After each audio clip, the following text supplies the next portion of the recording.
नमस्कार मित्रांनो, वंदे मातरम. वास्तवावर बोलू काहीतरी या शृंखलेमध्ये पुन्हा एकदा आपलं स्वागत. मी आपला मित्र राजेश वासंती साबाजी केळकर. मित्रांनो, ह्या व्हिडिओला मी शीर्षक दिलंय की पश्चिम बंगाल 579 वर्षानंतर स्वातंत्र्य झाले. तुम्ही म्हणाल की भारत स्वातंत्र्य होऊन 70, 75, 80 वर्षे होऊन गेली. मग आता पश्चिम बंगाल 579 वर्षानंतर स्वातंत्र्य कसं झालं, हा तुम्हाला प्रश्न पडला असेल. मित्रांनो, ह्याचंच विश्लेषण मी करणार आहे. हेच वास्तव मी तुमच्या समोर ठेवणार आहे आणि हे भयावह वास्तव आहे. पश्चिम बंगाल हा एक भारताचा अविभाज्य घटक आहे. हे राज्य आहे. त्या राज्यावरती 2026ची ही जी काय निवडणूक झाली तोपर्यंत आपण पारतंत्र्यातच होतो. म्हणजे पश्चिम बंगाल हा पारतंत्र्यात होता, गुलामगिरीत होता, गुलामशाहीत होता. लक्षात आलं का? तिथे एक हुकुमशहा राज्य करत होता गेले 579 वर्ष. आणि हे वास्तव आहे. ह्याच वास्तवाचा उलगडा मी आज करणार आहे.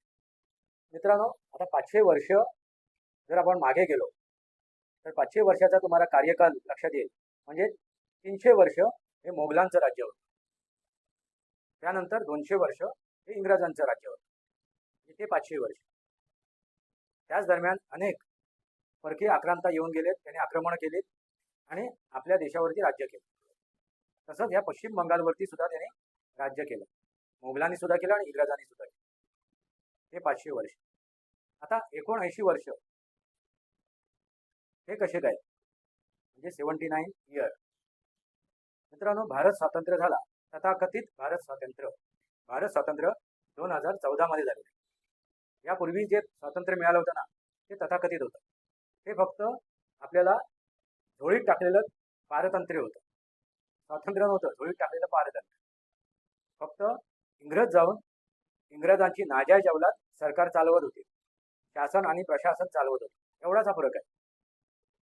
पण पश्चिम बंगालमध्ये ज्या का आता निवडणुका झाल्या, त्या निवडणुकीनंतर त्याने सुटकेचा विश्वास सोडलेला आहे आणि ते आता स्वातंत्र्याची चव चाकणार आहे. कारण इंग्रजांच्या नंतर त्यांच्या जे नाजायज अवलादी आहेत ना, त्यांनी राज्य केलं. म्हणजे काँग्रेसने राज्य केलं. त्या काँग्रेसच्या 15 वर्षाच्या कार्यकालामध्ये जे काय त्या पश्चिम बंगालने भोगलंय ना, ते इंग्रजांच्या काळात सुद्धा तेवढं भोगलं नसेल. त्याच्यानंतर CPM, डावे पक्ष, डावी आघाडी यांनी जे काय 35 वर्ष राज्य केलं, ते त्याहून भयानक होतं. म्हणजे काँग्रेसपेक्षाही भयानक.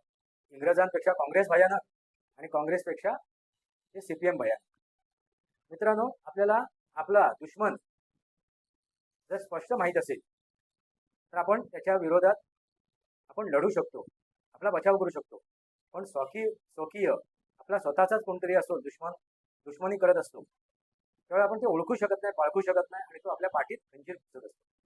आपण त्याच्यावरती विश्वास ठेवून असतो. आणि तशीच काहीतरी गोष्ट या 79 वर्षात घडलेली आहे.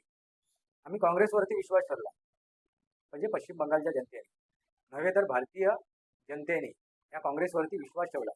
आम्हाला कळलंच नाही कधी की काँग्रेस ही इंग्रजांची नाजायज अवलाद आहे. कारण त्या काँग्रेसची स्थापना करणारे सुद्धा इंग्रजच होते, तो इंग्रजच होता. पण त्यांचे मनसुबे काय असतील, त्यांची धोरणं काय असतील, त्यांचे उद्देश आणि उद्दिष्ट काय असतील. सरळ साधी गोष्ट आहे मित्रांनो. चोराच्या हातात जर तुम्ही तिजोरीच्या किल्ल्या दिल्या तर काय होणार? सरळ साधी गोष्ट आहे. हे वास्तव आहे आणि समजून घेणं आवश्यक आहे. त्या दृष्टीने मी तुमच्यासमोर हा विषय मांडतोय. मग इंग्रजांच्या मानसिकतेमध्ये या काँग्रेसने पश्चिम बंगालवरती 15 वर्ष राज्य केलं.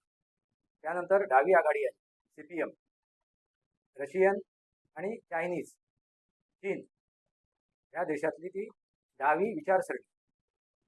त्या डाव्या विचारसरणीने हिंदुत्वची राख रांगोळी केली. लक्षात आलं का? त्या सनातनची राख रांगोळी केली, त्या संस्काराची राख रांगोळी केली. पश्चिम बंगालमध्ये एक सांस्कृतिक मानसिकता होती, एक संस्कार होते, संस्कृती होती, त्याची मातीमोल केली. त्या सनातन संस्कृतीला वेशीवर टाकलं. मित्रांनो, त्यापेक्षा ममता बॅनर्जींनी तर जे काय डाव्या आघाडीने, त्या डाव्या CPMने केलेले अत्याचार होते, त्याच्यापेक्षाही पुढचे अत्याचार, म्हणजे द्विगणित. लक्षात आलं का? म्हणजे इंग्रजांपेक्षा सुद्धा कितीतरी पटीत आपला स्वकीय आपल्या डोळ्यावरती काय करतोय, पट्टी बांधतोय आणि दाखवताना काय दाखवतोय की मी तुमचाच आहे, मी स्वकीयच आहे. मित्रांनो, पौराणिक कथेमध्ये तुम्ही एखाद्या राक्षसाला, म्हणजे थोडक्यात एक उदाहरण म्हणजे त्या रामायणमध्ये रावण ज्यावेळी एका साधूचा वेश करून आला होता आणि त्याने सीतेला कसं फसवलं, भ्रमित केलं, संभ्रमित केलं आणि तिचं अपहरण केलं, तोच प्रकार. मित्रांनो, हे कुठलंही रूप धारण करू शकतात. वेळेला ते अगदी साधू संत होतील, वेळेला ते कोण होतील, काय होतील सांगता येत नाही, पण त्याच्यामधलं असुरत्व, दानत्व, म्हणजे ते दानव, असुर, राक्षस ही त्यांचा जो मूळ स्वभाव आहे ना, तो जात नाही. लक्षात आलं का? आणि तीच गोष्ट त्या पश्चिम बंगालने 15 वर्ष पाहिली. त्या ममता बॅनर्जीच्या कार्यकालामध्ये, त्यांच्या त्या राजकारणामध्ये त्यांनी जे स्थापन केलेलं सरकार होतं, शासन आणि प्रशासनमध्ये, त्याच्यात अगदी मेटाकुटीला आली होती. या तिच्या जोखडातून, या पारतंत्र्यातून बाहेर पडण्यासाठी ती धडपडत होती आणि त्यांना एक आशेचं किरण दिसलं. भाजपाच्या एका स्वरूपामध्ये, एका रूपामध्ये, त्या नरेंद्र मोदीजींच्या रूपामध्ये, त्या अमित शहांच्या रूपामध्ये त्यांना एक आशेचा किरण दिसला आणि ती आशेचा किरण अस्तित्वात येण्यासाठी ते धडपडली. रोज मरण्यापेक्षा एकदा मेलेलं बरं, असा विचार करून त्या पश्चिम बंगालच्या जनतेने भूतो ना भविष्यतो असा पराक्रम गाजवून दाखवला. लक्षात आलं का? हा विजय हा अधर्मावरती धर्माचा विजय. म्हणून मी म्हणालो, गेल्या 579 वर्ष हा पश्चिम बंगाल पारतंत्र्यात होता, पारतंत्र्याच्या जोखडात होता आणि पारतंत्र्यामुळे तिथली जनता अगदी बेजार झाली होती. त्या पारतंत्र्यातून त्यांनी आता सुटकेचा निश्वास घेतला आणि हेच ते वास्तव आहे. लक्षात येते का मित्र? एखाद्या वेळेस आपण एखादा परकीय असेल, तो आपला विरोधक असेल, आपला शत्रू असेल, तर आपण ओळखू शकतो, समजू शकतो आणि त्याच्या विरोधात आपण लढा पुकारू शकतो. पण आपला स्वकीय, आपल्या घरातलाच, आपलाच जवळचा, म्हणजे म्हणतात ना, मित्रानेच पाठीत खंजीर खुपसला, असा एक मित्र आपल्या समोर ज्यावेळी उभा राहतो त्यावेळी आपली फसगत होत असते, आपली दिशाभूल होत असते. आणि ह्या दिशाभूलमुळे काँग्रेसच्या कार्यकालामध्ये, CPMच्या कार्यकालामध्ये आणि तृणमूल काँग्रेसच्या कार्यकालामध्ये जनता काय झाली, भरडली गेली. त्यांना वाटलं की हे आपलेच आहे, हे स्वकीय आहे, ते भारत स्वातंत्र्य झालंय, तथाकथित भारत स्वातंत्र्य झालंय, त्यानंतर आपल्याला सुद्धा स्वातंत्र्याची चव चाखायला देतील. नाही मित्र, कारण मुळातच ते इंग्रज या देशातून गेले नव्हते, मुळातच ते मोगल या देशातून गेले नव्हते. त्यांची मानसिकता, त्यांची विचारधारा, त्यांची कार्यपद्धती, त्यांचे ध्येय, उद्दिष्ट हे इथेच होते. कोणाच्या नाही कोणाच्या रूपात, कोणाच्या नाही कोणाच्या विचारामध्ये. आता मुसलमान काय म्हणतात? 90% मुसलमान, त्यांचा उद्देश काय आहे, उद्दिष्ट काय आहे, तर गजवाहीन करणे. तसंच जे ईसाई आहेत ना, त्यांनाही हा ख्रिश्चन करायचं, ईसाई करायचं, पूर्ण जग या तथाकथित धर्मामध्ये परावर्तित करायचं. मग ते कोणत्या रस्त्याने, कुठल्या मार्गाने चालतील? सरळ साधी गोष्ट. पण हे समजायला, उमजायला त्या सनातनींना वेळ गेला. इतकी वर्ष गेली, 579 वर्ष. लक्षात घ्या, किती केवढा मोठा काळ आपण घालवला.